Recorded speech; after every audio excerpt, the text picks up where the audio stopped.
November 3rd, Feast of Saint Martin Delaware Porres.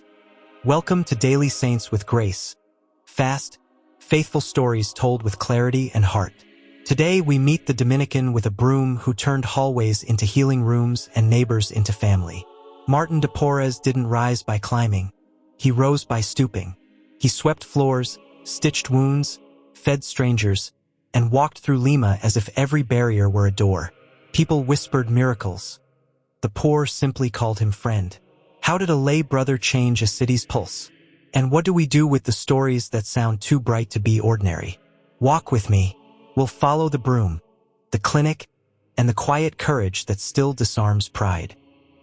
Start in Lima, a colonial port where power sat high and the poor slept near the door. Martin was born into mixed heritage, a label that could lock doors before you reached the steps. Money was thin, respect thinner. He trained as a barber surgeon, the neighborhood medic, learning to lance, to stitch, to cleanse, to calm. Not glamorous work, but the kind that teaches hands to help and eyes to notice. When he entered the Dominicans, he asked for the lowest place. No platform, no title hunt, just a room, a habit, and work to do. The hallway became his parish. Broom, bucket, door, smile. And because he started low, everyone could reach him. The nickname stuck because the broom never left his hand. Martin believed order heals, swept floors, folded linens, mended clothes. While others debated the highest theology, he practiced the first mercy. Make space for people to breathe. He stretched a thin budget until it covered bandages and bread. He brought the rejected inside. He found beds for the sick when the guest rooms were full. If that made rules bend, he took the tension and kept the door open. Quietly, no noise. Picture a tiny room, table, water, mortar, herbs. Martin worked like a human bridge. The wealthy donated ingredients. The poor received care.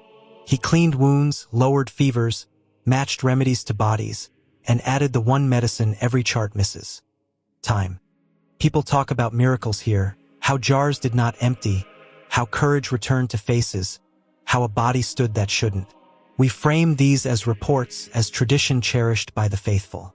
The measurable result is simpler and just as stunning. Hope walked out of that room with bandages. Lima's walls were not just brick. They were rules about who could stand where.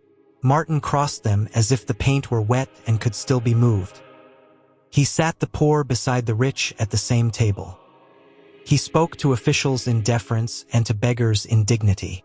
The message landed without speeches. One family.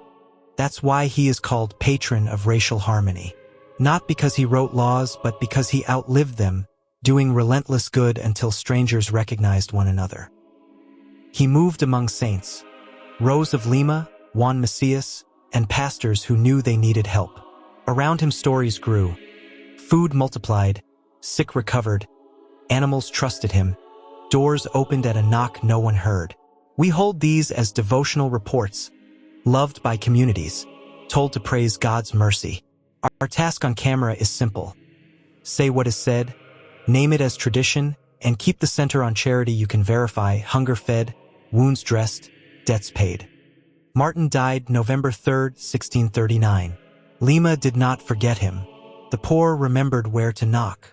Centuries later, the church raised him high, beatified 1837, canonized 1962. Not to pin a medal on virtue, but to hand us a map. Humility, mercy, unity.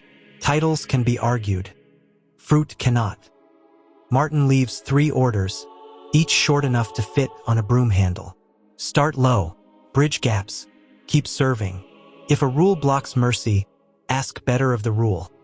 If a hurt divides neighbors, arrive with bread. If the work is beneath you, you're not ready yet.